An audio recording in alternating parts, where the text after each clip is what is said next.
নন্দীগ্রামে তৃণমূলের এসআইআর সহায়তা ক্যাম্পে হামলা, ভাঙচুর চালানোর অভিযোগ বিজেপির বিরুদ্ধে। ভাঙচুরের অভিযোগ অস্বীকার বিজেপি।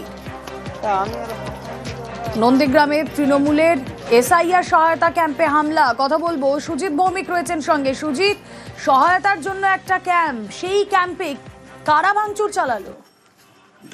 তৃণমূল সরাসরি অভিযোগ করছে বিজেপি আশ্রিত দুষ্কৃতীরাই করেছেন এবং সেখানে তৃণমূল নেতৃত্ব আরো অভিযোগ করছেন আজকে বিরোধী দলনেতা তথা নন্দীগ্রামের বিজেপি বিধায়কের কর্মসূচি ছিল, সেখানে গিয়ে তিনি উস্কেছেন এমন মারাত্মক অভিযোগও কিন্তু সরাসরি করছেন তৃণমূল নেতৃত্ব। অভিযোগ অস্বীকার করছেন, কিন্তু ঘটনাকে ঘিরে তাপ উত্তাপ অশান্তি নতুন করে ছড়িয়ে পড়েছে নন্দীগ্রামের ভেকুটিয়া অঞ্চলে এবং সেখানেই তৃণমূলের উদ্যোগে এসআইআর সহায়তা ক্যাম্প এবং সেখানেই রুমেলা হামলার অভিযোগ।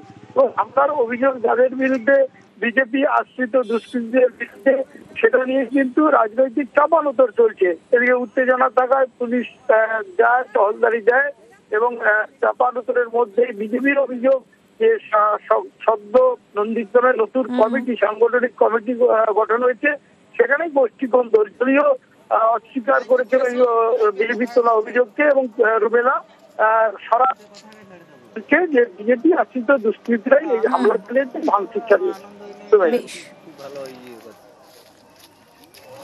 বিজেপি আশ্রিত দুষ্কৃতীরা হামলা করেছে। যখনই এই ক্যাম্পের উপরে বিজেপি আশ্রিত দুষ্কৃতীরা হামলা করছে, ঠিক তার 10 মিনিট পর শুভেন্দু অধিকারী ওই রাস্তা দিয়ে যাচ্ছে এবং তারই পরামর্শে আজকে তৃণমূল কংগ্রেসের এই ক্যাম্প অফিস বিজেপি আশ্রিত দুষ্কৃতীরা ভাঙচুর করলো। আগামীকাল থেকে আবার এই ক্যাম্প আমরা চালু করব। ভেকুটিয়া অঞ্চলে প্রত্যেকটি বুথে তৃণমূল কংগ্রেস সক্রিয়ভাবে রাজনৈতিক কর্মসূচি যখনই পালন করতে যাচ্ছে, তখন বিজেপি তাদের উপরে হামলা চালাচ্ছে। বিজেপি অস্তিত্বহীনতায় কিন্তু ভুগতে শুরু করেছে। এটা সম্পূর্ণ তৃণমূল কংগ্রেসের গোষ্ঠীদ্বন্দ্ব।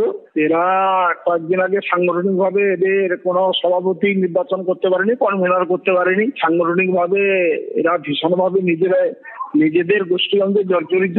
বিজেপি নামে দুঃসাহতে যাইছে। এটা আমাদের কেন কি দরকার আছে? আমরা কেন ওখানে কিছু করতে যাবো? বাপ্পাদিত্য যেহেতু